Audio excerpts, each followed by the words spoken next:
Olá, tudo bem? Eu espero que sim. Meu nome é Jederson Freitas, consultor de segurança da informação e segurança cibernética com mais de 19 anos de experiência nessas áreas.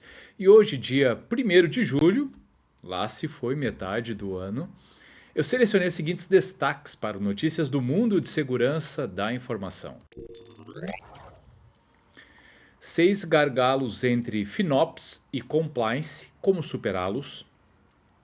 Contexto: o que separa empresas seguras das que apagam incêndios?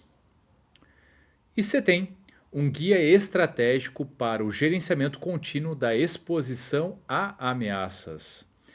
Como vocês puderam notar, hoje os conteúdos estão bastante instrutivos, né? E eu começo com essa notícia que fala 6 gargalos entre FinOps e Compliance, como superá-los. A promessa de agilidade e escalabilidade da nuvem, amplificada pela inteligência artificial, hoje o motor principal da transformação digital, tem levado as empresas a um consumo de recursos sem precedentes. Essa explosão, porém, não veio sem desafios.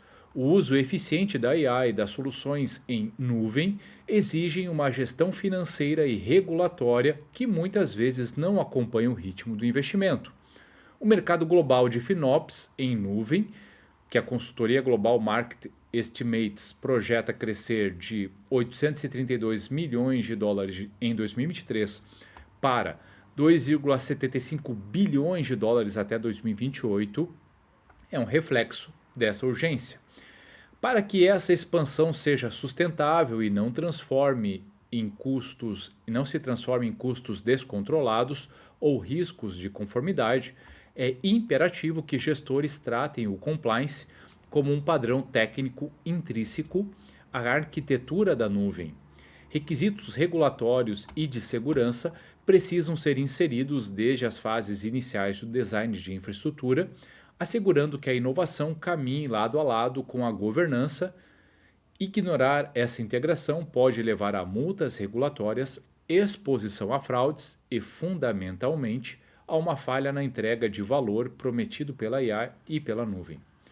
Fábio Oliveira, CTO da Nava, detalha os 6 gargalos que empresas enfrentam ao tentar unificar FinOps e Compliance e como superá-los para garantir eficiência, segurança e governança no ambiente digital. 1.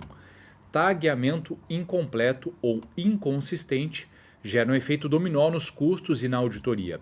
Recursos na nuvem sem identificação adequada não apenas dificultam o rastreamento de custos e a atribuição de responsabilidades, mas impedem a alocação precisa de custos por cento de custo, projeto ou produto, mascarando o verdadeiro ROI da nuvem e dificultando auditorias. A superação exige a implementação de políticas obrigatórias de tagging, com campos padronizados. A validação deve ser automatizada via pipelines, com a aplicação de bloqueios para recursos não tagueados antes que subam para a produção, transformando o tagueamento de uma tarefa manual em um processo de governança automatizada. 2.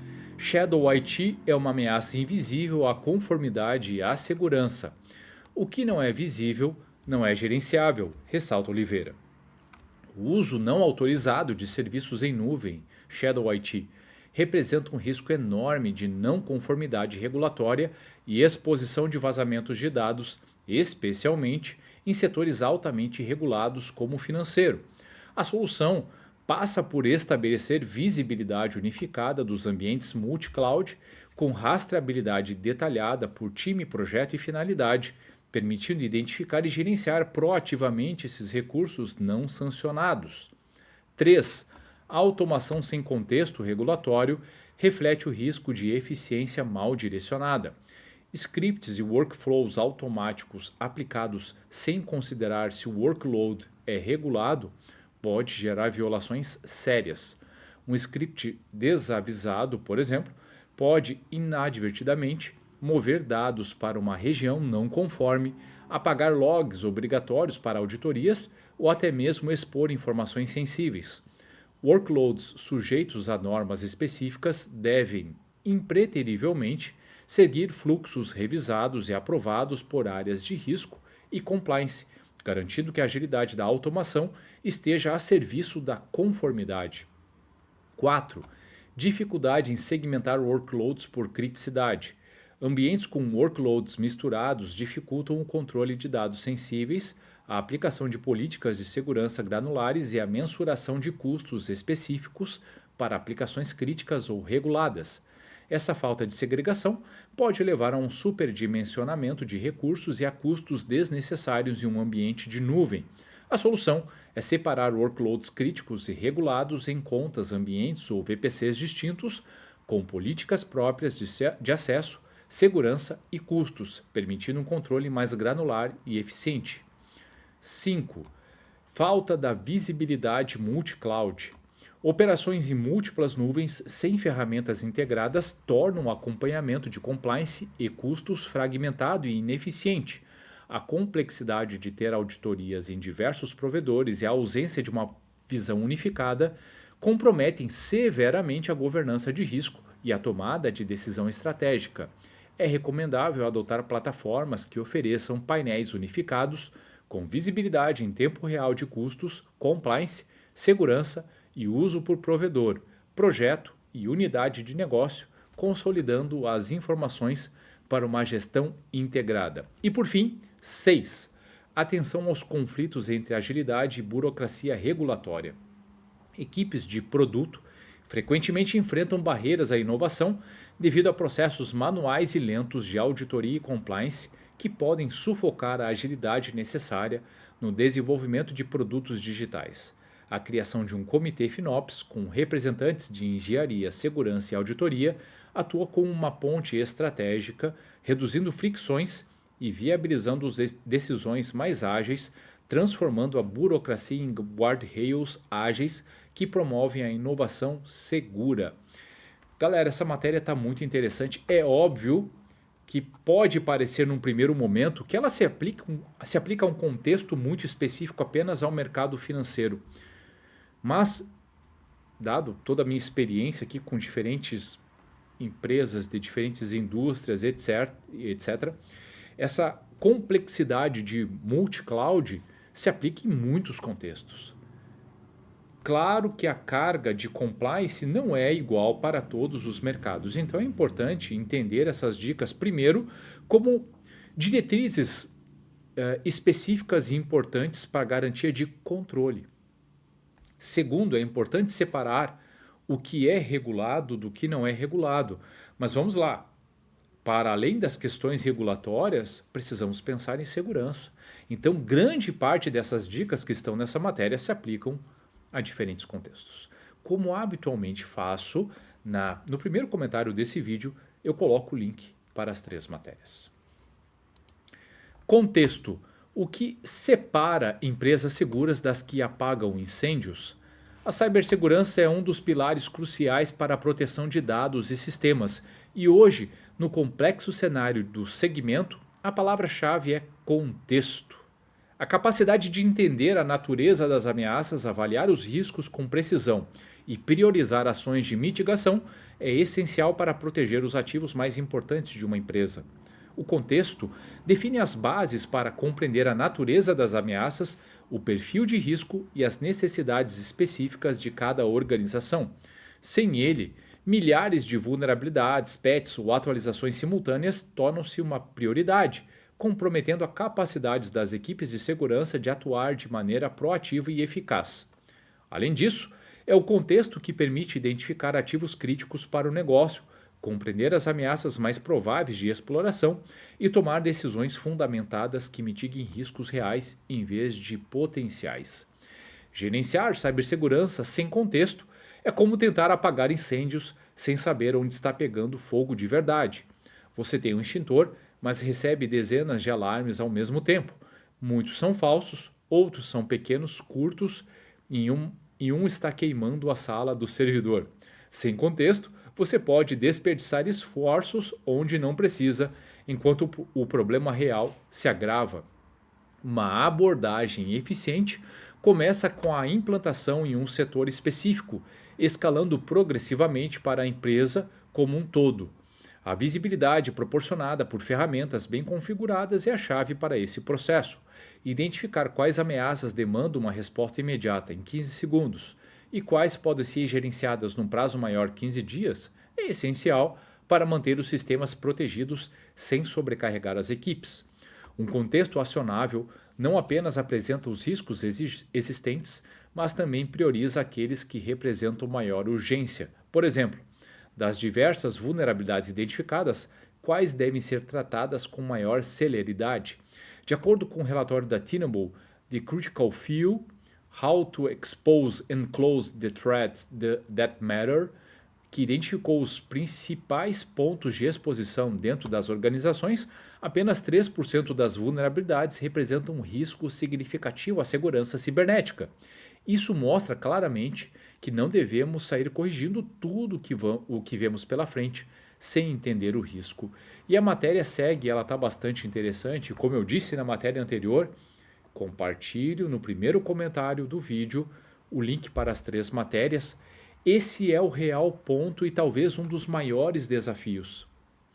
Visão de riscos. Sem isso, tudo fica dentro do mesmo peso. Você entender o que de fato é mais importante para o negócio, ou quando falamos de órgãos públicos voltados para o serviço, aquilo que realmente importa, vai ajudar na classificação. Você entender a superfície de ataque, quais são os agentes de ameaça e o que eles podem explorar, é o que de fato deveria ajudar ou nortear nesse levantamento, nessa definição de contexto. Você só consegue evoluir adequadamente e sensibilizar todas as áreas quando você tem uma visão concreta disso. Do contrário, você vai colocar tudo em cima dos mesmos patamares, vai continuar trabalhando, como disse o exemplo ali, em cima de criticidade da vulnerabilidade, não do contexto daquilo que apresenta maior risco, e vai gerar um overhead para a operação. Porque, na verdade, eles vão ter muitos desafios. Quando você leva o contexto de risco como premissa, você classifica aquilo que de fato é mais relevante para o serviço, negócio, etc. E a partir daí começa a sensibilizar e focar ações onde realmente importa. E na última matéria de hoje, você tem um guia estratégico para o gerenciamento contínuo da exposição a ameaças. As ameaças cibernéticas estão em constante evolução e a capacidade de defesa das organizações precisa acompanhar esse ritmo. Nesse contexto, o gerenciamento contínuo de exposição a ameaças, CTEM, surge como uma abordagem estratégica oferecendo às organizações uma maneira mais eficaz e consistente de identificar, validar e corrigir proativamente as lacunas de segurança, antes que se transforme em incidentes críticos. Este guia tem como objetivo explorar o significado prático do CTEM, destacar sua crescente relevância no cenário atual e fornecer orientações sobre como implementá-lo em sua estratégia de segurança cibernética. A importância crescente do CTEM no cenário atual, com a aceleração da transformação digital, a complexidade das ameaças cibernéticas também aumenta exponencialmente. Uma pesquisa do Gartner de 2022 aponta que 70% das organizações planejam adotar o CTEM até 2026, evidenciando a percepção de sua importância. Por isso, pessoal, que é muito importante que isso esteja inserido dentro da sua estratégia. Se não estiver, obviamente você pode estar olhando para os contextos de uma maneira distorcida. E eu vou passar rapidamente aqui pelas 5 fases do CTEM. Os programas CTEM operam em um ciclo de vida estruturado, composto por 5 fases interligadas. 1. Escopo. Identificação detalhada de todos os ativos críticos, sistemas, usuários e terceiros presentes no ecossistema digital da organização. 2. Descoberta. Revelação de exposições, tanto conhecidas quanto desconhecidas, incluindo configurações incorretas e ativos vulneráveis. 3. Priorização. Classificação dos riscos com base em inteligência contextual sobre ameaças e dados de explorabilidade, permitindo focar nos pontos mais críticos. 4. Validação. Teste da eficácia das defesas existente contra ataques do mundo real, utilizando equipes de Red Team ou simulações. E 5. Mobilização.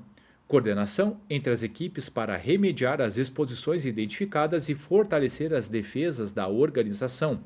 O gerenciamento contínuo de exposição e ameaças, CETEM, é inestimável para todas as organizações que possuem ativos digitais. Contudo, sua importância é acentuada em setores que gerenciam dados sensíveis ou infraestruturas críticas, como os de finanças, saúde, energia e telecomunicações.